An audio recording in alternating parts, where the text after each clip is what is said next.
Buenas noches y bienvenidos al Rincón de Lectura, el espacio de este videoblog en el que voy hablando pues, de los libros que voy leyendo. Y hoy toca hablar de eso, de It. Ya lo primero, pues cabe señalarlo ya de entrada, felicitaciones a todos los traductores que han tenido que lidiar con este libro, porque es puñetero ya con el propio título. Traducirlo o no traducirlo, lo he leído en versión francesa, aquí se han liado la manta en la cabeza y lo han traducido por ça, eh, demostrativo neutro. Y en España no sé cómo si lo han traducido o no, me suena que habían dejado el it original. Lo entiendo porque es delicado, haberlo llamado ello, lo, es un poco complicado porque luego a lo largo del libro hay determinados juegos de palabras o construcciones en las frases que no se prestan a traducciones directas a otras lenguas, en concreto a las lenguas romances. Veo difícil el encaje. Yo que he tenido la oportunidad de traducir algunas obras, honestamente no sé qué habría hecho en este caso. Así que bueno, ya felicitaciones para todos los traductores que han conseguido una buena solución con este tema. Ese es quizás ya uno de los primeros elementos muy interesantes de esta obra y que sin duda justifica que esté tan bien considerada, el tema de la estructura. La estructura tanto en las frases, tanto en las presentaciones que se hacen, como en torno a la trama en general. Hay una serie de saltos temporales, es una novela río en cierto sentido porque hay muchos personajes al mismo tiempo y todo va confluyendo hacia un mismo sitio, un poco como el canal ese de aguas turbias que hay en la ciudad. Y luego, pues, la propia estructura, pues eso, tiene muchos saltos temporales y además Stephen King se divierte a hacer empalmes curiosos, ¿no? Hay como momentos que casi se ve muy cinematográfico, está contando una cosa del presente y pasa esa transición al pasado y todo es como una misma continuidad, lo que acentúa ese efecto déjà vu, ese efecto segunda oportunidad, volver a enfrentarse a la misma amenaza, etc. A partir de aquí va a haber muchos spoilers, así que si no os lo habéis leído, es el momento de cortar el vídeo. Ya si habéis llegado hasta aquí, felicitaciones. Y pues eso, que descubréis la obra si os apetece entera. Tiene elementos que justifican que se considere un gran clásico moderno del género de terror. Y luego hay otras cosas que desde mi punto de vista han envejecido un poquito peor. Pero bueno, ya llegaremos a eso. De momento, pues ya empezar por alabar la estructura. El planteamiento es muy de lo que conozco hasta el momento de Stephen King. Es esa especie de costumbrismo de terror muy americano. El escenario es totalmente americano. Yo diría que es la infancia de Stephen King. Es un pueblo pequeño de Maine. Son esos ambientes rurales muy ochenteros. Podría ser un poco como aquellos maravillosos años, pero en lugar del ambiente sesentero, pues imaginarlo un poco más ochentero, ¿no? Un poco más glam metal, un poco más Twisted Sisters y movidas así. De hecho, había un tema muy recurrente, las botas de mecano, que dicen los franceses, botas de mecánico, que yo supongo que son las botas estas con refuerzos de metal de obrero en la puntera. Y bueno, son cosas que revienen una y otra vez de la infancia de Stephen King y luego de la vida contemporánea de Stephen King. De hecho, uno de los protagonistas es un escritor de éxito que ha llegado a ese éxito saltándose un poco las normas cuando nadie creía que lo iba a conseguir y tal. Es un poco un reflejo más o menos evidente de las vivencias del propio autor. Bien, y ya que estamos en ello, vamos a hablar del elenco de personajes, porque es un poco el quid de la novela y es un poco también lo que hace que en ciertos sentidos no haya envejecido todo lo bien que hubiéramos podido querer para un gran clásico de terror. La novela, como he dicho, es bastante coral. Hay un grupo de amigos que son lo que en mis tiempos hubiéramos llamado los marginados de su colegio, de su pueblo, ¿no? Los bichos raros. Con el tiempo hemos salido mucho de esta dinámica, ahora ya ni se utilizan palabras así ni existe la misma consideración. Ahora mis alumnos, los que son bichos raros, muchas veces son gente muy bien considerada y en general hay muchísima menos presión de la que había en tiempos, cuando éramos críos, y frente a determinadas personas ocultabas tus fricadas como pues jugar a rol o yo qué sé. Y el tema es que el grupo de amigos que presenta ahí Stephen King parece casi un poco el comienzo de un chiste, ¿no? Porque cada uno es el arquetipo o el estereotipo o el representante, porque tampoco son propiamente arquetipos, de personas que pertenecían a colectivos que sufrían acoso por la generalidad del resto de alumnos. A los adultos ya es otro tema porque es como muy de la época también. Los adultos son como sombras alrededor, no intervienen tanto. En los 80 estábamos todavía un poco en esa época en la que los críos, pues eran los críos que comían en mesa aparte, tenían sus cosas aparte y en determinados barrios y pueblos estaban un poco dejados de la mano de Dios. Y entonces los adultos pues eran esas cosas que estaban alrededor, que tenían autoridad y que había que esquivar para hacer tus tonterías y tal, y que de vez en cuando servían de referente. Pero en la novela esto está bien reflejado también. Están ahí, pero como si no se enteraran de lo que pasa.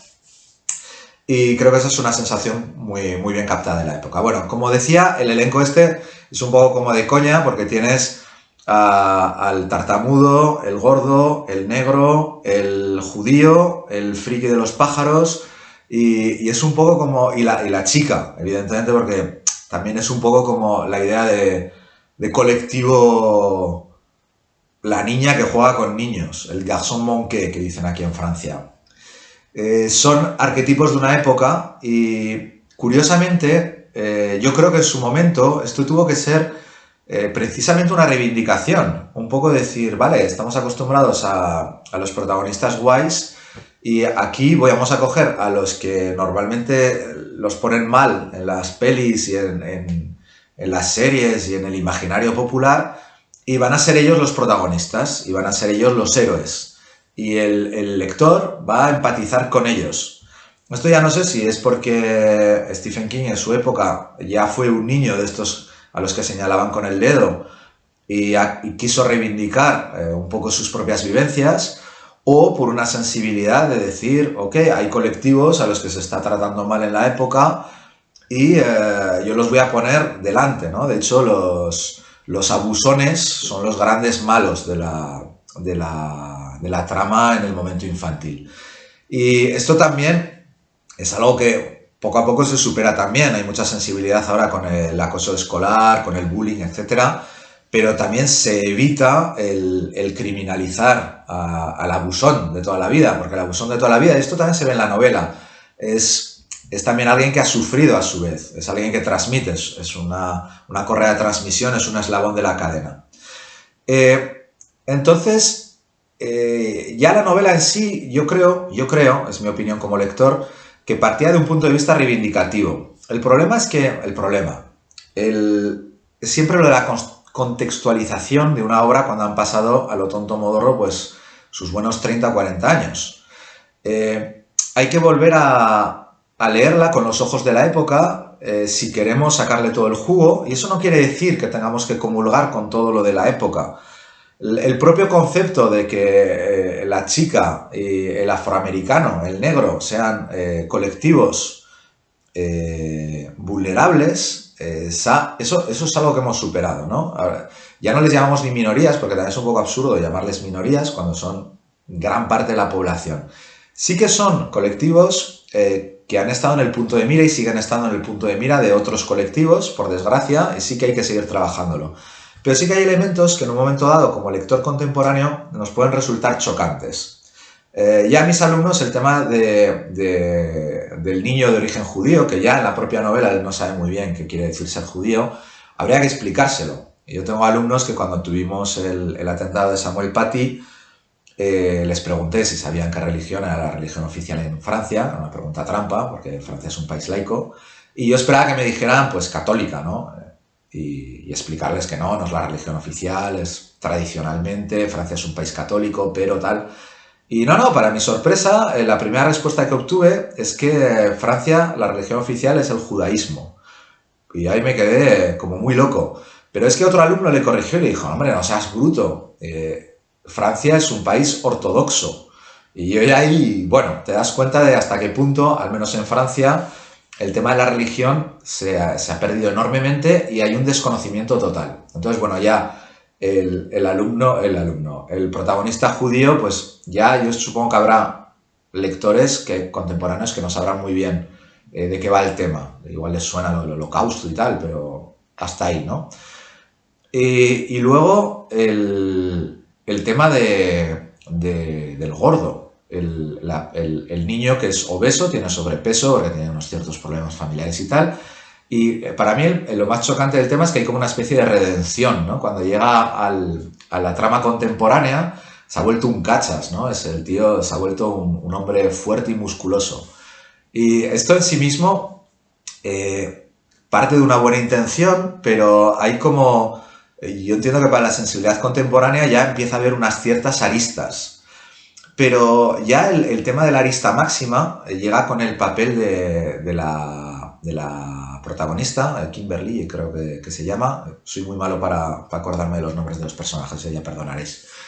Baby, me recuerdo que la llamaban como diminutivo. Y claro, ella es la chica, ¿no? Como si la chica ya en sí mismo fuera un arquetipo. Eres una chica, pues bueno. Curiosamente es un personaje que podrían haberle dado bastante más profundidad, pero acaba todo basculado hacia el tema sexual. Y comento esto porque cuando estaba leyéndome la novela, de esto que sobrevuelas un momento Twitter, y caí sobre el comentario de una escritora, no digo el nombre porque temo que me falle la memoria y no me ha dado tiempo a buscarlo, no porque lo quiera ocultar, sino es una de las autoras que hemos tenido en saco, es una escritora a la que sigo, pero vamos, tengo 3 candidatas que creo que podrían haberlo dicho. El caso es que señalaba que en un momento de la novela hay una violación grupal de una menor. Lo decía así, ¿no? Y entonces, claro, yo no había llegado a ese punto y ya me lo iba leyendo con mucha inquietud porque le había regalado el libro a mi hijo sin haberlo leído, estas cosas que hago muy bien, ¿no? Y digo, ostras, que es que esto va a ser muy gore. Y efectivamente, la escena es bastante peliaguda. Para mí no tanto por el tema de calificarla o no de violación. Esto... todo depende de cómo pilles el asunto, porque después de todo, la novela no se narra realmente desde la perspectiva de cada personaje claramente. Hay como una especie de omniscencia, con lo cual la propia versión de los hechos se podría cuestionar. A mí lo que me resultó llamativo es que, en cierto modo, los personajes cuando avanzan es como si descubrieran una suerte de dones, ¿no? Y el chico tartamudo, por ejemplo, encuentra el don de la palabra y no solo se convierte en escritor, sino que todos los problemas de dicción desaparecen. Cuando es adulto, luego revienen y tal, pero el chico con sobrepeso se vuelve un cachas y desarrolla todo su tema ingenieril y tal, y guay. Y cada uno va encontrando como una faceta, ¿no? El chico afroamericano consigue ser el cemento que une al grupo y es un poco como el Master of Ceremonies, el DJ, maneja el grupo, ¿no? Y cada uno, claro, se desarrolla una faceta. Y finalmente la faceta que le queda a la chica es la sexual. Y esto, en cierto sentido, encaja con el misticismo de Stephen King, que reaparece en varias novelas y tiene algo que ver con los cultos cutonianos, es decir, los ritos de fertilidad y estas cosas. Y en cierto sentido, no está tirado por los pelos que ella llegue a una madurez sexual, que de hecho no comparten el resto de personajes, no todos, y en cierto modo se convierte en esa especie de deidad de la sexualidad y la fertilidad que los acoge en su seno, el tema de la relación sexual que tienen ahí en los túneles, bajo tierra, como en los cultos cutonianos, y eso permite dar al grupo la energía que necesitan en contraposición a eso, a Sa, a It, que tiene como una lectura muy mitológica, ¿no? Pero claro, al mismo tiempo, el rol que le queda en tanto que personaje es muy limitado. Es como tú vas a ser el receptáculo bueno, estás aquí y queda un poco... no digo que fuera la intención de Stephen King, pero queda un poco como fantasma erótico extraño, ¿no? Hay una movida ahí que quizás es un poco injusta juzgarla así desde la perspectiva actual, pero que no deja de resultar chocante. Entonces yo entiendo perfectamente el tuit que leí, a pesar de los matices que se puedan sacar, y os animo a todos a dejar vuestra opinión, a todos y a todas, porque está claro que desde un punto de vista de sensibilidades no tenemos la misma sensibilidad que en los años 80 y hay cosas que resultan chocantes. Y yo creo que ahí hay un tema potencial no explotado porque ya aparece en ciertos puntos de la novela este despertar a la madurez sexual. De hecho, hay un tema también de homosexualidad llevado de un modo muy extraño, muy malsano también, un poco también de ese despertar. Y hay muchos cabos sueltos ahí, ¿no? Hay mucho psicoanálisis a hacer, quizás. Honestamente, sí que estoy de acuerdo en el comentario de esta escritora en que da la impresión en cierto momento que la trama se atasca y es un poco un deus ex machina, ¿no? Vamos a sacar esto por aquí y ¡pam! Va a hacer avanzar la trama que nos hemos quedado un poco atascados en los desagües de la ciudad.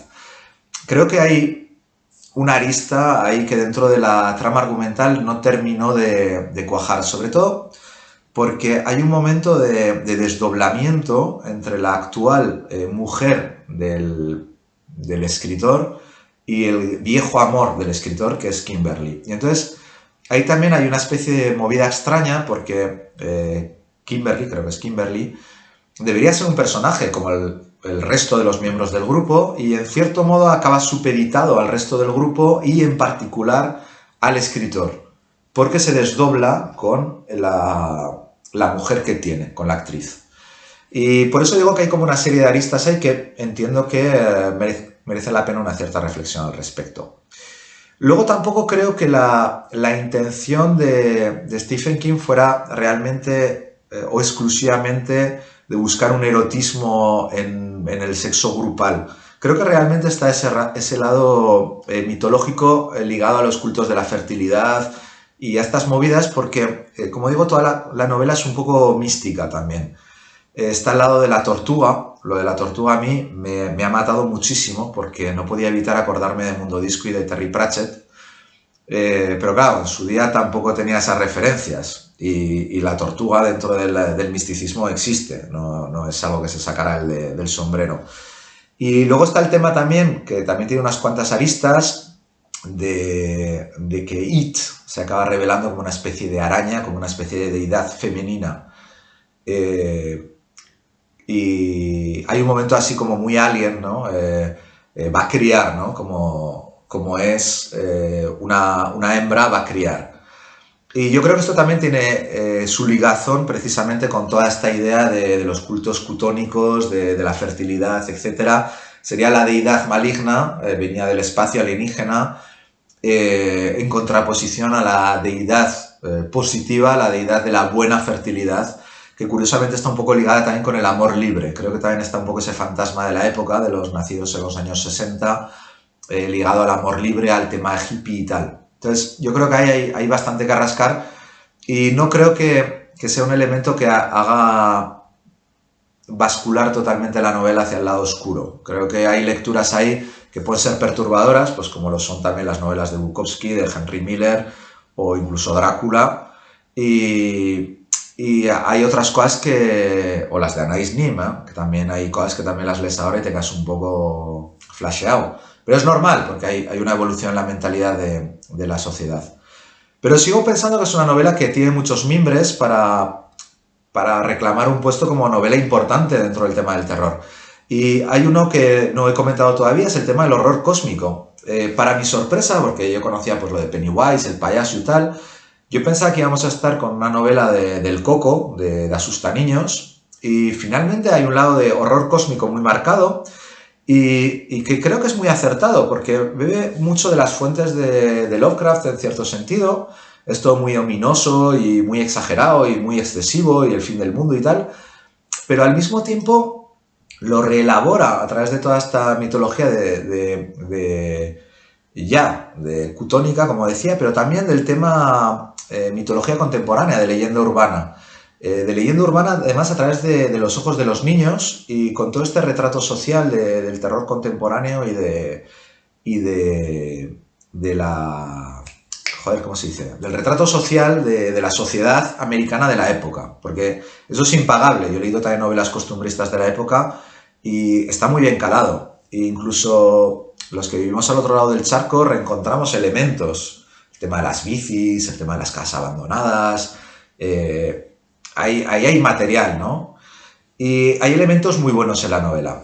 Entonces, ya por ir concluyendo el análisis, aquí que me he pegado 20 minutos en esta semana criminal, que no consigo hacer nada de lo que querría conseguir hacer, por concluir el análisis, creo que It, eso, Sa, como queráis, es una novela que tiene suficientes elementos como para que merezca la pena leérsela. Tiene el tema de la estructura narrativa, que es muy interesante. Tiene el tema del horror cósmico transformado en costumbrismo americano de pueblo de Nueva Inglaterra. Tiene todo el tema de las referencias mitológicas profundas. Sí, una cosa que me olvidaba. El tema del sexo grupal. Y yo creo que lo más chocante del asunto es precisamente la niña manteniendo relaciones con todos los chicos de una forma que se considera, que se ve que no es realmente libre, aunque solo sea en el sentido de que hay una especie de fatalismo griego y todos tienen que pasar por un cierto aro, ¿no? Entonces es como está obligada a ello. Y resulta tétrico y resulta muy perturbante en el sentido de que no es un tema liberador, no es algo que ella tome la iniciativa, no es realmente un paso, desde mi punto de vista, a una madurez, sino que es un poco en la continuidad de ya la propia opresión del padre a lo largo de toda la novela, que da un repelús bastante considerable y es un poco salir de la sartén para caer en las brasas porque al final tu papel va a ser ese. Y entonces es un poco profecía autocumplida. Hay un lado ahí un poco Cassandra, ¿no? Es un lado un poco, joder, en plan griego, pero que vas a llevar tu parte. Y aún, porque la novela es macabra. Bien, ya no vamos a ahondar más. Y a lo que iba, en otros relatos que he leído, curiosamente de escritoras, sí que el tema este de los cultos cutónicos y la fertilidad y la mujer que asume el rol en el paso de edad a ser la mujer fértil, sabéis que esto es una cosa que reviene, que vuelve muchas veces, reviene, joder, como las cebollas. Perdonad la intrusión del francés. El tema de las tres etapas de la mujer, por eso hay tres brujas, las tres grallas, las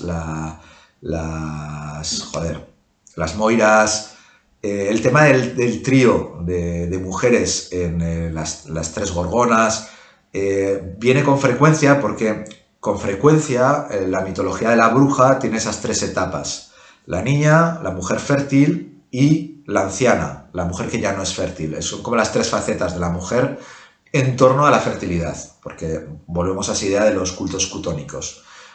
Y entonces, en relatos que he leído de escritoras muy buenos sobre el tema precisamente de esta mitología y sobre todo relacionados con la brujería, muchas veces aparecen, unas cuantas veces me he encontrado con escenas de sexo en grupo y con frecuencias al revés, Hay un hombre que es abducido por la congregación, el conciliabulo de brujas, la aquelarre, que va a ser utilizado para que fertilice a las brujas en plan mantisqua. Y es un poco...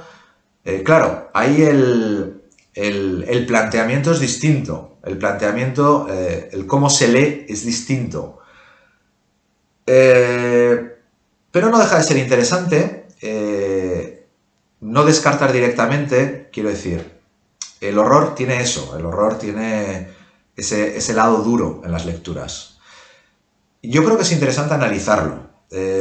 No es algo que yo hubiera escrito, no es algo que creo que esté totalmente bien integrado en la trama. Como digo, yo estoy totalmente de acuerdo con lo que comentaba la compañera en Twitter, pero al mismo tiempo hay ideas interesantes ahí detrás. Hay ideas interesantes en esa contraposición de deidades, en el tema del paso de la infancia a la adolescencia a la madurez, porque ese es un tema recurrente en la novela.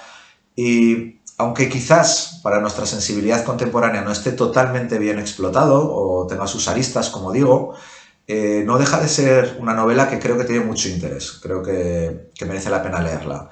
Estoy convencido que si lo hubiera leído como adolescente, me hubiera pillado adolescente al principio de los 90, la hubiera digerido de otra forma. Seguro que como padre ahora de niños y adolescentes entre 16 y 17 años, ya lo lees con otros ojos.